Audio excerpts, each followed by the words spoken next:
Alright, let's dive into something that could put some extra cash in your pocket, and no, it's not a get-rich-quick scheme. It's about getting compensated for flight delays, specifically with Air Canada and Porter. Now, I know what you're thinking, flight delays. Isn't that just part of the travel experience? But here's the kicker. A little-known federal regulation in Canada actually requires airlines to pay you up to $1,000 if the delay is their fault. And yes, that includes situations like the de-icing breakdown we saw in January. So, let's break this down and figure out how you can claim what's rightfully yours. First off, what makes this really interesting is how many people have no idea this regulation even exists. Personally, I think it's one of those hidden gems in consumer rights that deserves way more attention. The Canadian Transportation Agency's air passenger protection regulations are pretty clear. If the delay is within the airline's control, think maintenance issues, staffing problems, or yes, de-icing failures, you're entitled to compensation.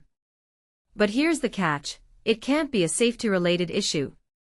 For example, if a pre-flight check uncovers a safety problem, that's not compensable. What many people don't realize is that even if the airline refunds your ticket, or gives you meal vouchers, you can still file a claim. It's not an either-or situation, it's on top of whatever else they've provided.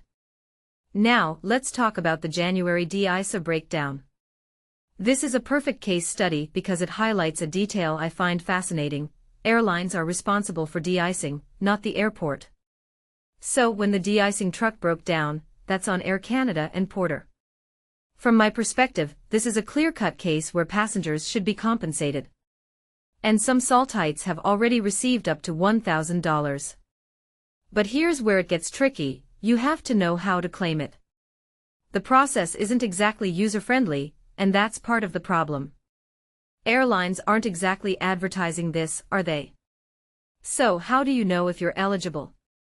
Well, the delay has to be within the airline's control, and they need to have given you less than 14 days' notice. But here's the thing, even if the delay was caused by something outside their control, like bad weather, they still have to help you out with alternate arrangements or a refund. What this really suggests is that airlines have a lot more responsibility than most passengers realize. And if you take a step back and think about it, this regulation is a way to hold them accountable for their operational decisions. Now, let's talk money. The compensation amounts are tiered based on the length of the delay. For a 3-hour delay, you're looking at $400. 6 hours. That jumps to $700. And if you're delayed 9 hours or more, you're entitled to $1,000. Personally, I think these amounts are fair, they're enough to make airlines think twice about their decisions, but not so high that it's unreasonable. One thing that immediately stands out is how few people actually claim this compensation. Why? Because the process is confusing, and airlines don't exactly make it easy. To claim your cash, you'll need to go through an online eligibility process. For Air Canada, you'll need your 14-digit ticket number. For Porter, it's your 6-character confirmation code. The airlines have 30 days to respond, but here's a pro tip. Even if they deny your claim initially, it's worth fighting for. In my opinion, this is where persistence pays off. Airlines are counting on you giving up, so don't let them off the hook. What makes this topic so compelling is how it ties into a bigger trend of consumer rights and corporate accountability. If you think about it, this regulation is a small but significant way to push back against companies that prioritize profits over customer experience.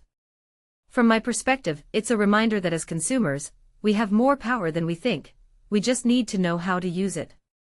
So here's my closing thought, next time your flight is delayed, don't just sit there and fume.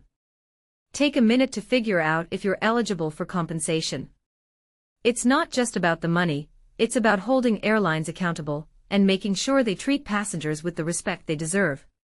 And who knows? Maybe you'll walk away with an extra $1,000 in your pocket. Now that's a win-win. What do you think? Have you ever tried claiming compensation for a delayed flight? Let me know in the comments below, I'd love to hear your experiences.